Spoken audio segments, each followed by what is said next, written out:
Erokamano nyikwa Ramogi kuom keto RAMOGITV kaune wang' sae chenro mar ang'ich welo mae kama kelo weche manyien. An nyinga Trevor Ombija jandeng'o panga jonyakach dendo Ombija taya nyakwar guok kocha pesa. Happy New Year. Nwawinjore nwabro wacho Happy New Year nyaka dwe mar ang'wen. No kamano. Bas koro bang'i sadek ang'o bro go mbaka gi Senator ma Homa Bay ni Moses Kajwang'. Momiyo ntiere weche ariyo madongo mwadwa wacho kode. Namba achiel, jatend piny Kenya William Ruto ncho dhi Homa Bay. Ang'o ma nigi winjore mondo mi okony jopiny. Mar ariyo, kweth mar Azimio wacho ni kura kata ombulu ne ok odhi maber. Obro penjo gin to kare dak nigi kelo wacho ne doho maduong' kech doho maduong' to noko yie kodgi. Sani giwacho ni giseyudo maleng' ni ntiere kaka Raila Amolo Odinga ema noyombo e wach mar ombulu. Wabro penja ne Senator ni to owinjo nang'o wach no tang'o manyien makoro giyudo sani. Imbe dwaher winjo pachi 2 3 6 nono mane kaka inyalo yudo wa, lakini bang'e wana weche manyien mabiro kaka magi. We in Azimio have maintained that the results that were announced by Chebukati did not reflect the will of Kenyans. Riwruok mar Azimio la Umoja ojiwo wach mar dwaro ni tim nonro ewi rochruok mane obedo e lando duoko mar yiero ma higa mokalo. Wasegore before okora gore kendo to ka the leadership do force mondo wagore to wabro make sure na assembly ni okti nyaka issues mag jopiny bed addressed fully. Moko kuom MCAs ma Kisumu oseyo tendo od bura margi ma giwacho ni timo mana limbe oko mar Kenya ka MCAs to pok oyudo chudo margi. Abigem kama tede akaudo hala bana kata chiemo kucha to ano kanya duogo Nairobi ka enani yani okdwa singore kesdonga we joga ka. Riwruok moro chako chenro mar kowo dala jodak ma Kibira ma osebedo e kar dak no kuom higni mathoth to gombo dok ka luo.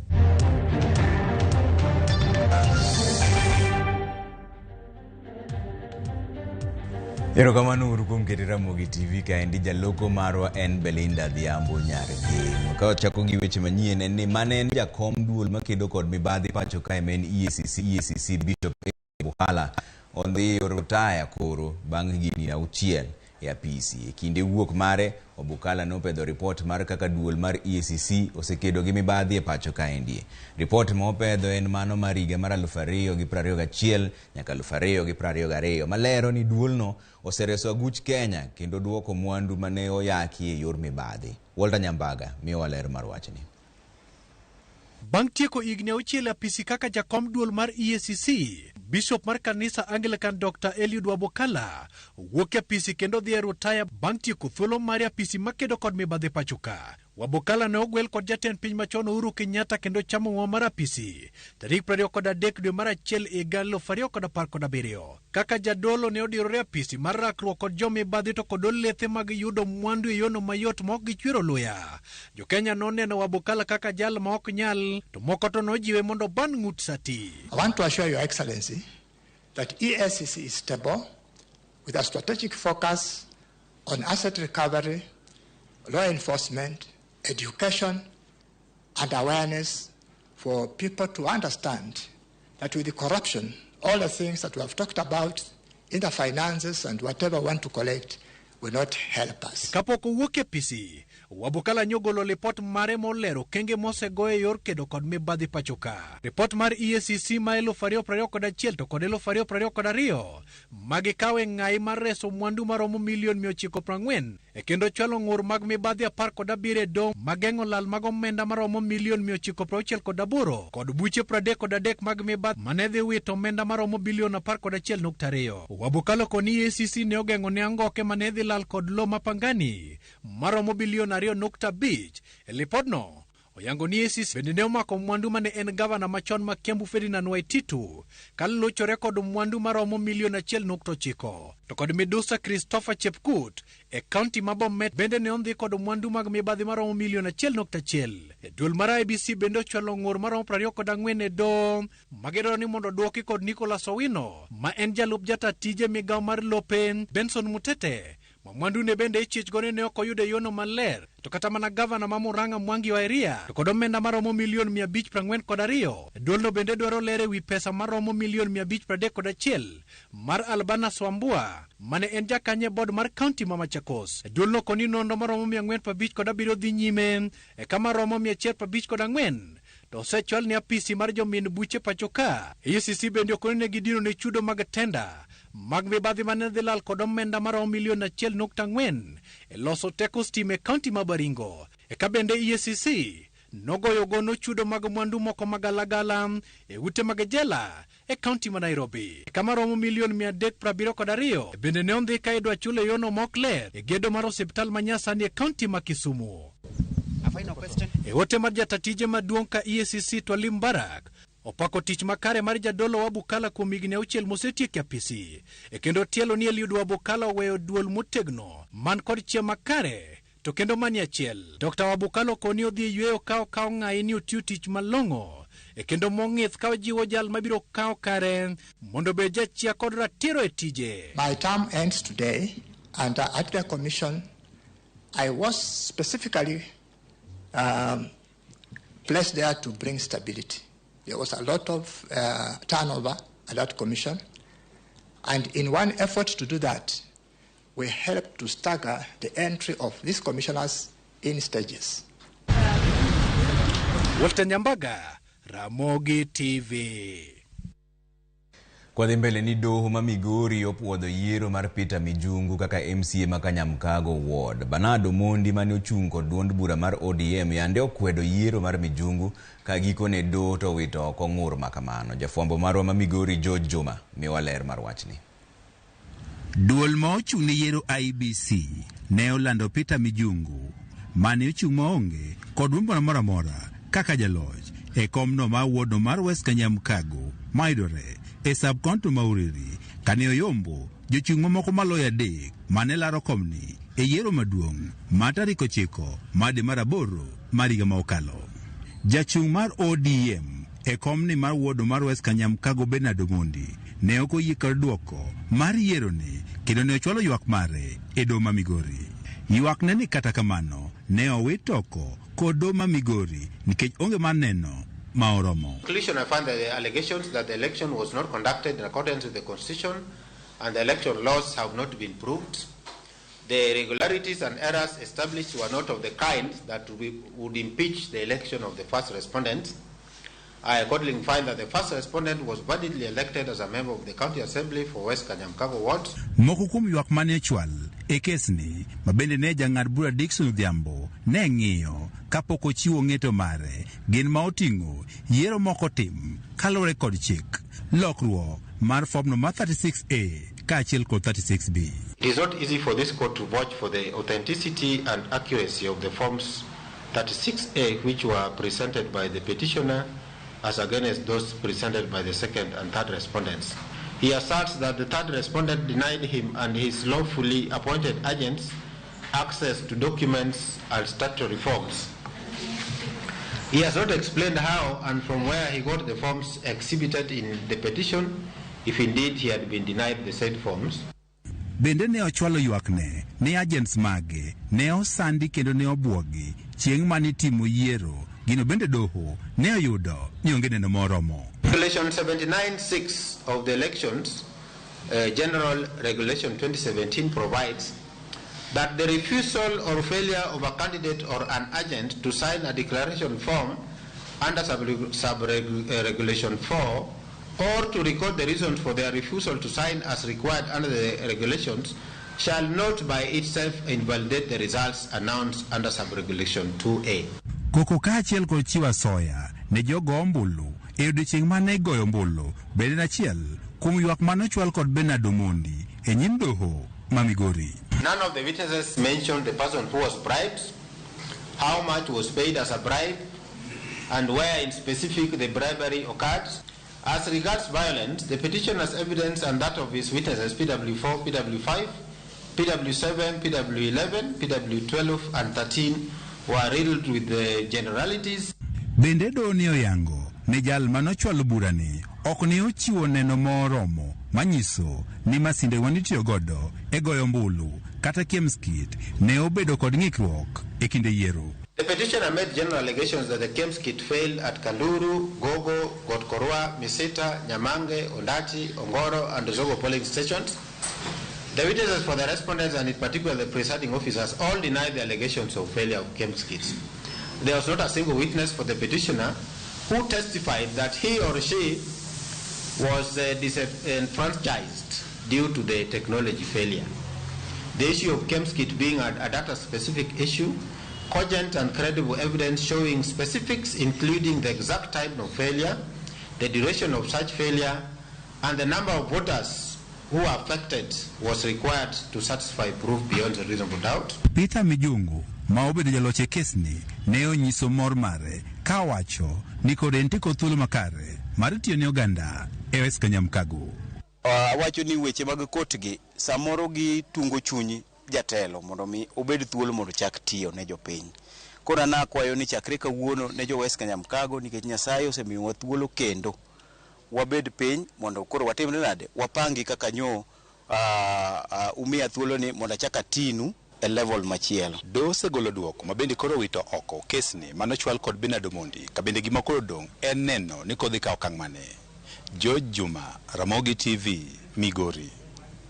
Dimba kamoro machiko umobrogo gi seneta bende ni kweth mar Azimio la Umoja orwako paro mar jatend piny Kenya William Ruto mar chuoga put moyiedhi mar nono gik moko manotimore tarik 15 dwe mar 8 higa mokalo e kinde lando duoko mag yiero mar tend piny Kenya e kanyo mar Bomas of Kenya. Mabiro ni e kinde ma jagoro maduong' mar duond bura mar Jubilee Jeremiah Kioni ma en achiel kuom jokanyo mag Azimio yango ni giseyudo nonro ni ogai mar Azimio la Umoja men Raila Odinga ne oyudo loch e yiero maduong' mokalo. Chris Owino miwa ler mar wachni.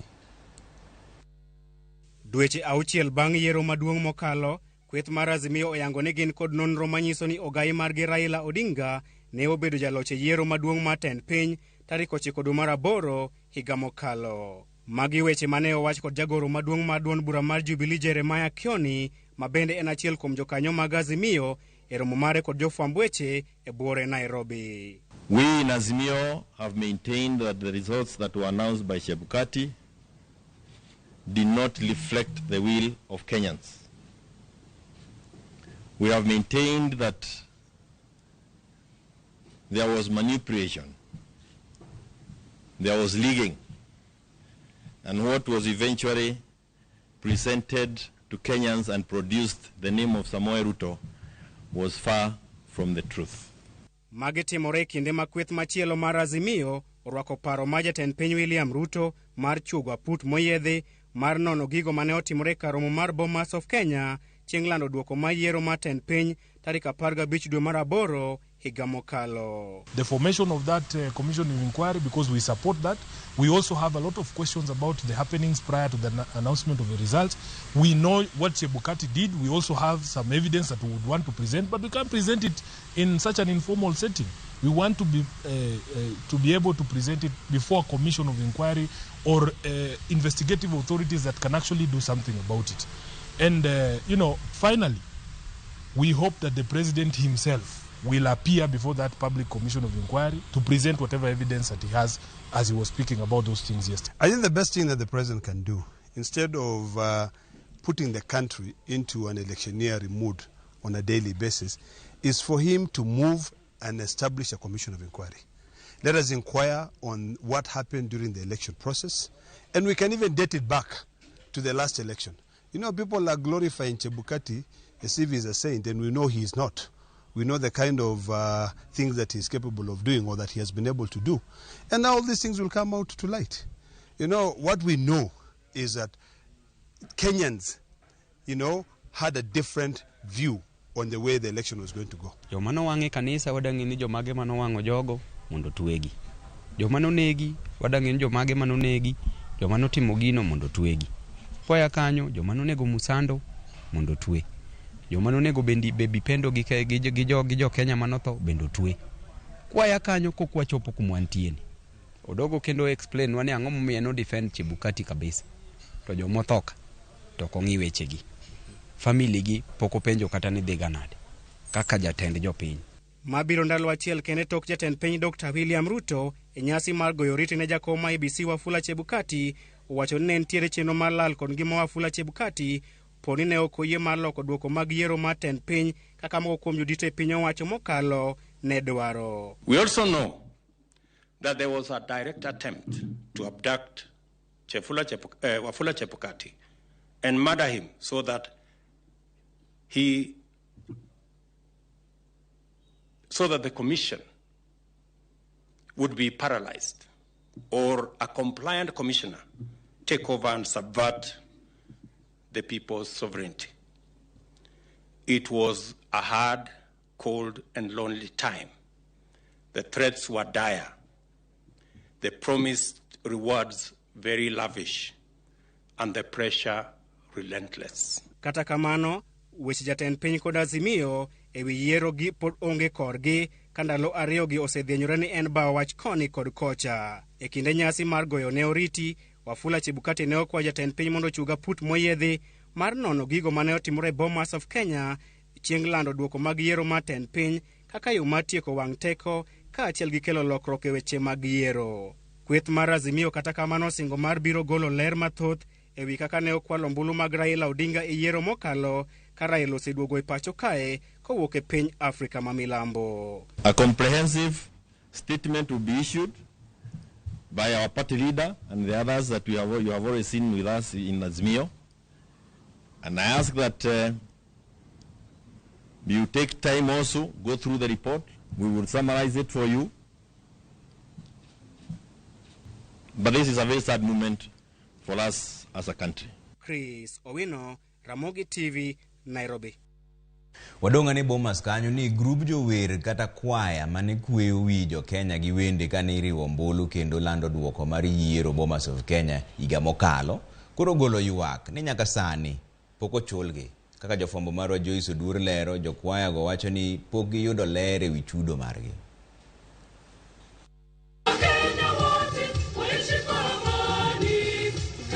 Odhiambo mar tarik 9 dwe mar 8 higa mokadho tok jo Kenya luto ombulu, grup jower moriwo Safari Voices, kwaya mar NHIF, Ninga Melodies, Wazalendo kod muungano kwaya nochako tijgi ayanga e kar kwano ombulu maduong' mar Bomas, tich mar wer. Wende mane giwero ka gijiwo jo Kenya obed kod horuok ka girito duoko mag yiero, ahinya to mago mag jaloch e kom ten piny Kenya. Iwi kachiel mower go Bomas of Kenya anyalo wacho ni ne en gima ber mokalo nikech kata ni ne chiedh nade ng'eny kabisa, lakini wan kaka jower gi ng'wono mar Nyasaye manomiyowa gi chuny motegno ne wamedo wer kabisa kwa keto piny obed gu kwe kata doko ni weche ne tek kendo ni waketo piny gu kwe nyaka daka mogik. E kinde mane duoko mag ombulu medo donjo Bomas kowuok e gwenge mopogore opogore, liet ne medore to chuny ji bende likore. Kata kamano, podi ne gidhi mbele kod wer. Gino magiwacho ni ne duoko piny liet mane nitiere Bomas, ahinya to tarik 15 dwe mar 8 higa mokadho, kane irito mane en jakom mar IEBC Wafula Chebukati oland duoko mogika. Koko ne ng'eny ka gi kacha, ywaruok ne nitiere ka ndege kacha, to mano e gimo maduong' momiyo noterwa kanyo nikech joma ne luongwa noseng'eyo nikech gisebedo ka gineno ni koko jabedi. Tiwacho nwaga ni wer en gima kweyo chuny kendo kelo kwe. Emomiyo noluongwa kacha kaka jokwaya mondo mi wadhwa oket wer mondo mi seche ma koko nyalo bedo to wan wakelo horuok mar chuny kokalo kuom wer. To ne joma ne neno yiero no ni neno kabisa ka samora mora ma koko ne nitie, kwaya ne wer kadhi malo matin tiyudo ka ne ntiere kwe moro dok piny matin. Kata obedo ni ne gimako kama duong' mar hoyo jo Kenya kod wer, noluongi kanyo e yor tich ma ok wera wera nono. Wane wadhi kacha kaka jower ne wa provide service iyor wer. Tiyor wer ni noluongwa kanyo mondo wati tijno, to ng'ama noluongo ng'e maber ni chudo nyako chudi. Koro ne wadhi kana wawer lakini dhi chulwa. Kata kamano, dweche 6 koro tok timo tich matek mar wer nyaka otieno, grupno mar jower pok oyudo chudo margi. Adieri mar wach ni nyaka sani pok ochulwa. Kendo kata kipenja ni nonego chulwa pesa di ok ang'eyo. But gima duong' mane wang'eyo kata kaluwore ni noluonga tich, to mano en tija. Koro nyaka to ne chulwa. To nonyiswa ni nitiere muda matoka ne wasewer manonego wakaw machalo wige 2 kama mondo mi chudo marwa obi kuom tich mane watiyo nikech wan be ne wan mana achiel kuom service providers kama ne tiyo kanyo wendo. Ng'ama ne ng'iwa Chebukati koro ok office godlange te ng'amodong' kuro mabung'e ni watiyo tich maber mondo mi wan wang' kata ken na chak gi sukari watedi nyithiwa i udi. Nogogo erokamano baba ni very bomast to nikelnwa skari bo madho gichak. Gikwayo jogo mane omiyogi orak mar dhi wer Bomas of Kenya mondo yie ochulgi kaluwore ni kokalo e wer ema moko kuomgi yude yuto margi ma pile ka pile. Ote mara kuom jok manene oluongowa mondo wawer en ni akwayogi kama magintie ni mondo ging'en tich mwatiyo ni chal kaka tich margi mabe gitiyo ka gidhi ofis chakre uk tich nyaka tich abich. Wan marwa waonge kwa dhi ofiswa en wer. Kora akwaya jok mawosika uchulwae gung'wono to ka onge bende wachna onge mondo wang'e ni onge chunywa mondo aye. Kung'iyo kaka nwa sacrifice, it is high time un bende utim koru mondo un bende uchulwa, wambe chunyo kweni watiyo tich maler, utiyo koru kodwa maber kaka jok nikech waduto wan jo Kenya mondo mi ng'at ka ng'ato omor koda tije. Mwalimu Thomas Wasonga ma en coordinator mar grube jowergo mane waloso godo e yor simu to wacho ni lokruok e sirikal ema okelo deko e chudo mar kwaya mane ower Bomas kendo singo mar luwo ndach wach chudo mar kwaya no juma manyien kosewuok e dich ma entiere godo pacho gi e kinde ni. Wapi makofi. Joyce Oduor, Ramogi TV, Nairobi. Kwa kanyo ni obila koro timo nonro ewi tho mar jago moro ma jahigni 26 mano yud ringre yot moro Ugunja e kaunti ma Siaya okinyi ma kawuono. Komanda mar obila ma Ugunja Emmanuel Rono yango ni ringre jagono noyudi gi jirende kar saa 12 mar okinyi. Tajiri mar jagono monindo oyango ni osebedo koywago wich bar kod rem mar kor kuom kinde malach to odiochieng' manyoro to nyoko nyiso rem mora mora. Ringre jagono koro tere kar kano ringre ma Ambira sub county korito bero ibiro timo.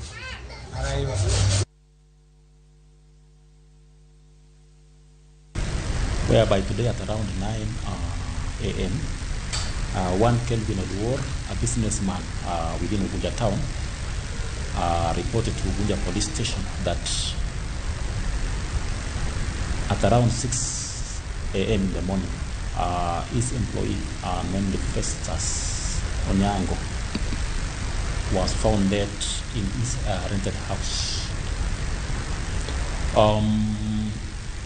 The deceased has been with the employer for the last 7 months. The body has been removed and taken to level 5 hospital, awaiting postmortem to find out exactly what might have caused the death. Otherwise, the DCI Ugunja is in the case. Jiario moko wito ngimagi bang' nyamburko mane giidho lutre yawo maduong' yo ma Juja e kaunti ma Kiambu. Joneno wacho ni nyamburko no ne ni kod jiario magin dereva kod miyo moro. Giduto ne giwito ngimagi ka gima nomiyo nyamburko no luar to poko yangore. Ringre miyo no ne osegolo kepi ka jago abal medo manyo ringre jariemb nyamburko. MCA maluora no miluongo ni Ngatha Wambiri okwayo piny owacho mondo ket ohinga moro mabiro konyo e geng'o masira ma kamago.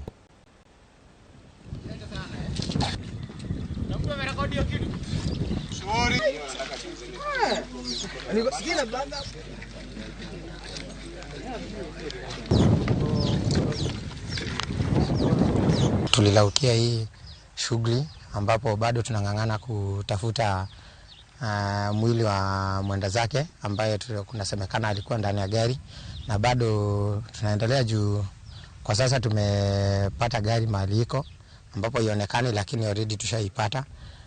Lakini kabla tuitoe tunashughulikia kwanza kushughulikia mwili ambao kwanza tutautoa alafu baadaye tutoe gari. Tukiendelea kama kiongozi wa hapa, niko na mswada nataka kuleta kwa bunge ili all the dams sikuwe zimesigirwa, tuone vile kama tutasia watu kupoteza maisha yao juu ya damu. Bang' mano wadhi ywe moro machuok koduogo to pod wan gi weche manyien mobro kelo iru gotieno to saa 3 ang' mobro go mbaka gi Seneta ma Homa Bay. Achiel kuom gimobro penje en wach mar Azimio la Umoja wacho ni koro giyudo maling'ling ni yiero nokodhi kare, yiero ma higa mokalo. Koro obro penjo gi ni to en ang'o ma koro giyudo sani madino gitere doho ndalo mane doho wito oko bura mar yiero no. Taneno ka pod jomoko boseoro pachgi ka endi an okinyo nyarangwe yiero manokalo to Raila ema noyombo to ombulu ne nokwal.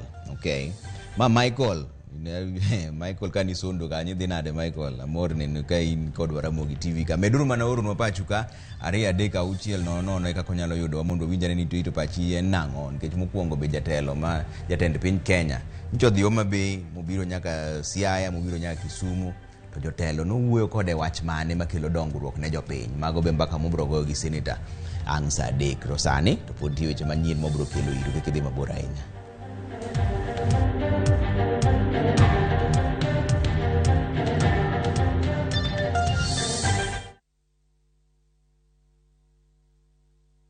Jatelo mano biro kae nyoro odwari warus kodi.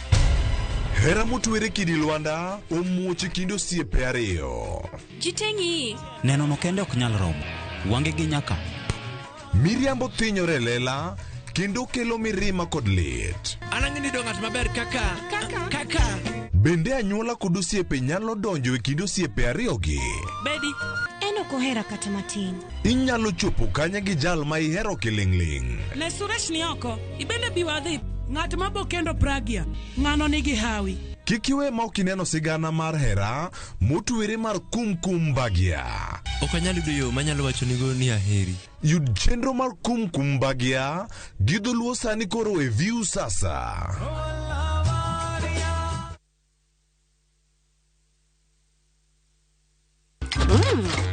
I love View sasa. And for dessert, Let's get juicy! Sounds like a great idea, Gummy. And the fun never stops. What is it? Kids View, best place for your kids' entertainment. That's what I need. A brilliant idea. Only on Hold on. View sasa. Successful, popular, lovable.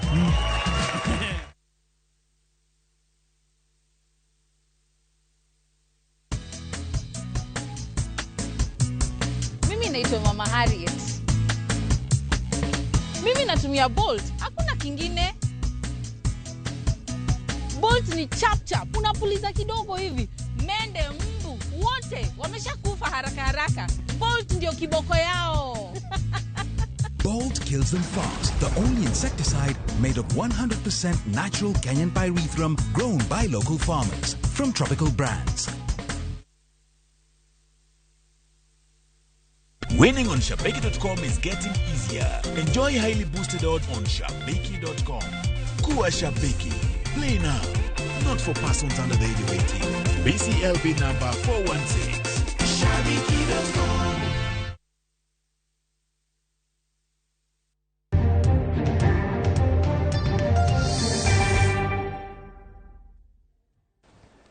Orwaki kendo chenro marwa mar ang'ich welo kwa dhi mbele gi weche manyien ni okumba mar thieth mar NHIF e okumba mar thieth mathoth oganda jo Kenya tiyo godo. Ma en kaluwore gi nonro mane ochiw gi bad migawo ma ochung' ne kwan oganda kod mwandu e pacho ka endi miluongo ni KNBS. Kata kamano, thoth ji ma odak e reserve to kondikore kar rombgi e okumba mar thieth ma ipimo gi ji ma odak e boma. Jafwambo marwa Judith Omondi lero no wachni. Okumba mar thieth kinde mathoth bedo kony ne jotuo ma ok nyal bedo kod omenda mar chulo thieth. E piny Kenya, okumba mar thieth mar NHIF ema thoth oganda tiyogo e yudo kony e ute thieth. Kata kamano, lipot mar bad migawo ma ochung' ne golo kwan e lo piny owacho KNBS yango ni kwan mar ji man kod okumba mar thieth gin mana ji modak e bombe. Atamalo 39 mar mon kod atamalo 41 mar chuo man kod okumba mar thieth gin ji ma odak e bombe. Ka ji mantiere e gwenge to wenegi atamalo 20 kadok piny ne mon kod chuo duto. Penjo nyalo bedo ni to en ang'o matimore kod ji ma odak e gwenge. En ang'o ma omiyo thoth gi ok tim andika kod okumba mar thieth.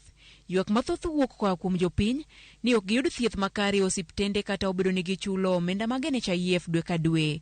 Ka ng'eny ne ji chulo pesa to inwang' kata kapo nono iyudo kata jali tinwang' ka ok onyal konyi. Inwang' kinyisi ni NHIF ok nyal konyi i certain area. Inwang' kata na ka samoro ituri o moro ma inwang' ke samoro itur tinwang' ka inyisi ni part mari no NHIF ok nyal konyo. Kansa ne nyocha na yudo jali kae. Bulweto ng'adre size ni. Tane ge NHIF card be an go. to NHIF ok nyal konya kata nafloxapen ok onyal nyiewo. Nyiso ne NHIF onge gima konyo go japiny. Koro wakwayo nikech wan nyaka gi jomoko ma 500 no nyalo tame afford dwe ka dwe. Koro wanyalo kwayo department mar NHIF mondo oduokie nengo piny. Wan gi jomok nyalo afford pesa no, gin jomodhier. To yudo ka samoro mondo yud 500 no idwe. Kamoro bedo matek, omiyo jomoko kuonde gi onindo nikech kako ochule NHIF no onge. Moko kuom jodak e kaunti ma Nyandarua bende okwayo piny owacho mondo los aput mabiro choko pach jopiny ewi omenda ma owinjo jopiny ochul ne okumba mar thieth mar NHIF. Tunaomba mtukufu rais aingilie kati na kuwa na task force ambayo itamulika shida ambazo NHIF iko nazo ambazo zinafanya isipatie wananchi huduma vile inavyotakiwa. Kaparo moko bende ichwalo kod ji machulo okumba mar thieth kaka NHIF to ok ti go e yudo thieth. Gima kwayo en robenu tia certain years maka ise chule to onge kata tuo kata hospital misedhio kata poko konyi robenu inene to tumu nangono okichuda we nikech koro mano chalo blind investment nikech oketa situation makoro joma ngima koro chiedho joma tuo koro chalo blind investment robenu ka isechule kata 5 years to kidhi hospital to nitie gimo mimiye. Ji ma ok ondiki owinjo chul $500 dwe ka dwe moriwo joot duto e dwe achiel. Kama ondiki to ing'ado kaluwore gi omenda ma ichulo gi dwe ka dwe. Piny owacho ne osingo ni gisechako timo ikruoge mabiro kelo lokruok maduong' e NHIF kendo dwe mokalo ne giloko jakom mar okumbano. Penjo en ni bende telo manyien biro kod lokruoge manyien makelo dongruok kod ngima. Judith Omondi, Ramogi TV. Wadhi mbele ni moko kuom jood bura mag kaunti ma Kisumu owuok tung' mosuo kod tend od burano ka giywak ni oketo gi tenge kendo pok ochul gi omenda magi mabalang', kanyakla kod dwaro mamoko kaka okumba mar thieth kod hola mag nyiewo nyamburko. Millicent Dhiambo miyowa ler mar wachni. Dwaro mar od bura moko kuom MCAs donjo ka gin kod ichwang' ewi mano magiwacho ni tend od bura oketo gi e mudho. Ok wabiyie mondo issues mag Kisumu County odhi marach. Ok odwa kelo lweny mana ka members waito osewacho e assembly ka. Wasegore before, ok odwa gore kendo. To ka the leadership dwa force mondo wagore, to wabiro make sure na assembly ni ok ti nyaka issues mag jopiny bed addressed fully. Leadership kotel negi oraro oluong kamkunji communication margi is poor. We need communication. Kiko luorwa to wach mang'wech moringo oko go ok bikonyo. Let us come together, we work together. This assembly ok wadware lweny. Wan ka mar tiyo ne jopiny. MCS go mane owuok tung' mosuo gi tend od bura ma Kisumu motelie kod speaker Elisha Oraro ka giwacho ni gisedeko kapok giyudo omenda gi mabalang' ka jotendgi to bago kendo yuoro e rombe oko mar Kenya. Ok ti kod wabere Kisumu County Assembly nikech nyaka ne wadhi Mombasa mane chulwa allowances. Up to now MCS te ywak ni pod ok ochul gi allowances ma wuoth magidhiye. Wan tiga na nyithindo mwasebedo kwa konyo, nitie kata weche mag basari mondo wabedo addressed at the ward level. Speaker dak mane ndege wakia nitie county assembly moro Namibia kata Malaysia modhi benchmark go mondo kelwa new ideas. Ni wasegombo mondo wawinyo odhi kata na Makwenika, odhi kata na Nairobi, odhi kata county mantie Kenya kama onyalo benchmark go. To wambe kaka wan members jopiny penjo go monya tere onge nyako bi mana kama otieka. Kwa biro ka offices to lor omiyo mano boko biye mondo metimore ni samo dhi kunego pes jo Kenya gi pes jo Kisumu County ema lal. Bende gimedo ni sani ha odweche auchiel kapok otim chudo mag apise mag wards kendo kata mana chudo mar okumba mar thieth bende oduono negi. Nwadonjo offices gi dwe mar 9 nyaka kawuono landlord oloro dhot mar office. How can I operate without an office? Ward manager na wuotho mane street give briefcase emo savage ka jipogo basari. Medical insurance rado gi klako tamore chulo kwadwa thiedhore sari to wadhi mana district Girasia. Members osebedo ka hang ma ji chandore ma members kata sani endi one of us is sick is in the hospital at Avenue to onge medical cover mar a honorable member. Medical cover nyo bedo withdrawn gi suspend gi chacha mondo mi nyaka chul pesa. MCS go koro dwaro ni tend od burano obed kod gi piny mondo gilos yo mar tiyo kanyakla e riembo od bura matin no kaka owinjore ma onge koko. Wakwayo mondo Speaker Oraro obiyo bede piny gi members ge onyiswa kuma pesa dhiye. Ka MCS dhiye wuoth tidhi olo pesa tibiro ichuli bang' dweche 2 dweche 3. MCS olokore jukwecho e Kisumu County to wan jotelo. We are in a democratic world where oyiene ng'ato mondo tim gimoro maber at the right time, but ka koro Oraro timo gimotimo ni koro dhi extreme, so nyaka obed oko mobuo gi members mondo kony members ni members gi bende nigi joma pidho, members gi bende nigi joma girito, members gi bende nigi joma gikonyo, members gi they need some other services mana kaka leadership matire katimo. Omiyo wakwadho leadership ne we are warning them kendo wanyiso ni kok gichulo pesa this week gi next week ma offices ochul to assembly ni ok bi yaw nyaka gi make sure gi clear gi the landlords gin jo biashara manie kor gweng' ma wambe gin ma gon wakura ok wanyal yimondo gichandre giseng'ato osegero ode wakawo ode watie to ok chule sani kod dweche 6. Kweth mar tend od burano kotelnegi kod Speaker Elisha Oraro manyaka sani nitiere oko mar Kenya to kane otudore kod Ramogi TV e yor ong'we yamo olero ni obiro twak e wi wachno odiochieng' ma gibiro giduogo pacho ka gitieko tiegruok. Millicent Adhiambo, Ramogi TV, Kisumu County. Ni moko kuom jodak ma Kibira ma osedak kanyo kuom higni mathoth koro nyalo buonjo bang' riwruok moro ma iluongo ni Natural Capital Trust chako chenro mar kowo gi dala kaluwore gi dwaro margi. Riwruogno wacho ni okang' mar duoko oganda pacho en yor loko ngimagi kendo tieko chan ma osemako gi kuom higni duto ma gisedak kapango. To kaka jafwambo marwa Eric Owenga lero, jogo ma iduoko pacho bende ibiro kony mondo chak ngimagi makare e Kaluo. E kadak ma Kibra bore Nairobi en kadak mathoth oganda Luo ma yuto margi piny thoro chako e ngima.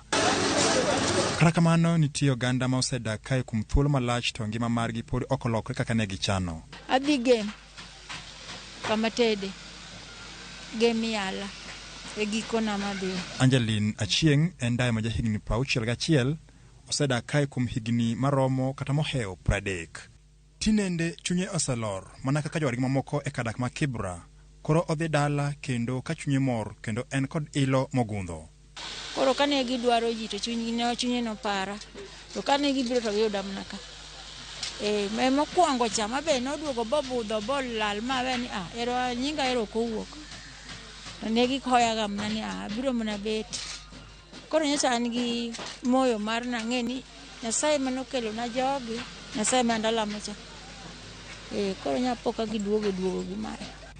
Ngimane ok osebedo mayot kuom higni duto, osegombo kaka onyalo dok dala kama ne onyuome game e kaunti ma Siaya. Kony mane wawinjo idhi gedni bas kosegedni imi pesa ohala mindiko mineno kanyalo dhi kanyo. Nandiko serial lakini ok serial no kata kabe achaka paro ne giwacho ni nyalo wilo ke serial en gima dwaro kamoro kaka center siro ano kanya dhi siro na duoge adhi ta duogo denda otama. Koro nitiere gik manyalo use iye kanyo kaka wang'o rech, uso omena, anyalo tedo mandas. Lamo mare ne ochopo kendo en achiel kuom johawi makoro dok dala e yo ma opogore ni mari riwruok moro mak mar sirkal miluongo ni Natural Capital Trust ochiwre mar konyo ji makamago dok pacho. Koth bosegoya ka apa ni neno dano kaka chal kaparo koth bigoya kendo dala ng'ama dhi konya be onge. Yani nalamoga ni dayudie Nyasaye miya ng'ato koro kanya yudo tako Nyasaye kari winjo ywakna. Tok en kende Vitalis Onyango ma Ugenya kuom thuolo ma higni 20 osedach gi ngima kae mokalo. Apano negi promisa kaka da chop dala loso na kir gima ongo gono kod ng'iyo kaka nyalo chako life mara manyien.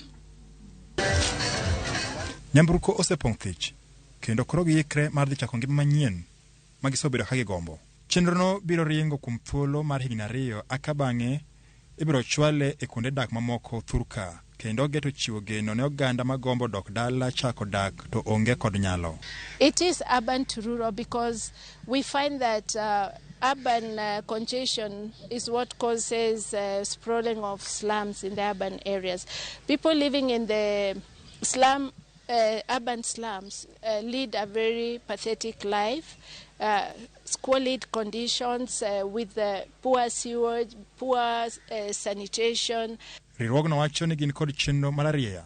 We have been working in Kibra slums for close to 10 years, and our observation was that much as there is continued investment in the urban slums, especially Kibra, in terms of lives and welfare, there hasn't been a lot of changes. And we were asking ourselves, why is it that there is this vicious cycle of poverty, you know?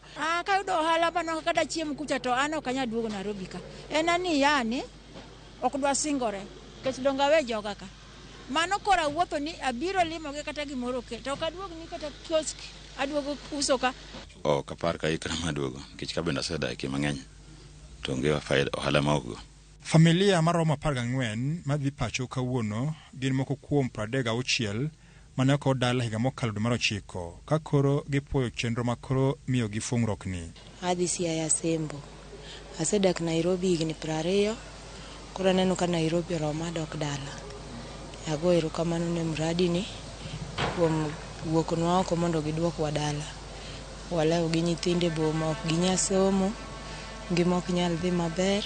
Sababu ni kitu nilikuwa nafikiria kwa muda mrefu vile naweza kutoka hapa Nairobi niende nyumbani kuanza maisha, na nikashindwa. Mimi ni mtu nilikuwa najiweza, najifanyia kazi, lakini nilifika mahali ugonjwa ikanipiga ghafla, sina nguvu kwa miguu, sina nguvu kwa mikono. So nilikuwa nalia sana hata vile nitatoka hapa na vyombo zangu niweze kufika nyumbani. Lakini nimeshukuru sana kwa hili shirika, kwa hiyo kazi imefanya. Nasikia moyo wangu umetulia, ni kama naota, ni kama niko sawa, hata sijajielewa. Joluo no gongero nthuru lo yengo. Ma en ngero makromo kumo jodak ma Kibera omakumo tegno kakoro gi ikre mar chako ngero manyien e gwenge makaluo. Eric Owenga, Ramogi TV, Nairobi.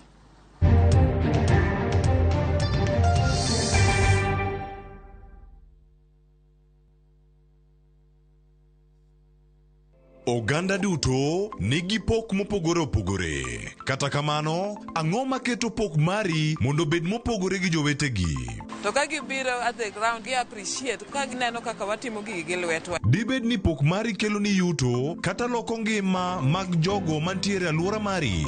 Ken gi passion to obro bedo profitable with time.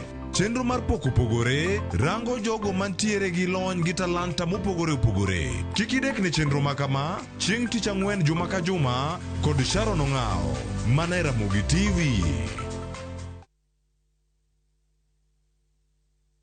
Raundi ya tindi kotika rabotaka imanyasai maiga. Hosori enyira nainde embouke gima. Wa?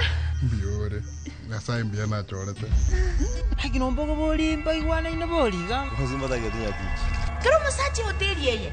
Nera rochi. Ombogo tabwatire baka. Ngitalde muntagochi. Otaite somoni yaku. Afika njisata kitibosoku. Kulende kende tige komutanga kulenda enibo amune yamate yaye. Ayo muntako ire kiaraiga. Engo kunere.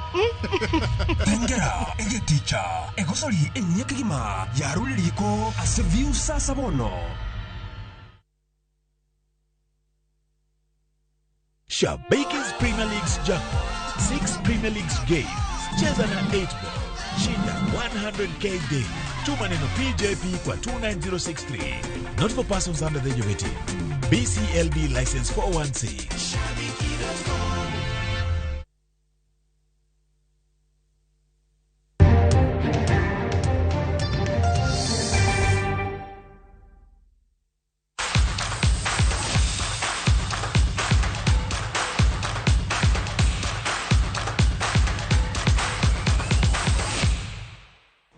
Machiegni weche tuke nyinga Milton Jaka Black japuonj maduong' mar tim mar handball mar National Cereals and Produce Board mar jok machuo Brian Matthew olandi kaka japuonj maberie moloyo e bwo chiwo mar S-Jack.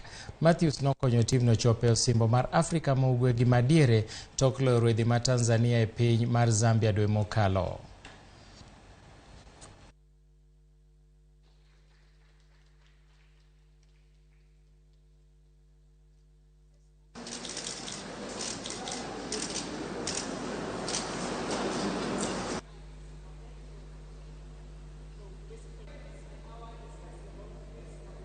Our mandate here is very simple. We award the best coaches. This is the only award that recognizes coaches in the country. People celebrate athletes, people celebrate other people, people celebrate company bosses, but they forget the most important person. And yet, when the team performs badly, the person who takes the flag is the coach. I feel great, motivated as a coach. The initiative you guys have started, it's a really good one to the coaches. And inatupatia motisha to keep on pushing our players to deliver to their limits where they can. Jatugo marauma mar tennis Rafael Nadal wuok e tuke mag Australia Open to kanyolo e round mar 2 gi ja America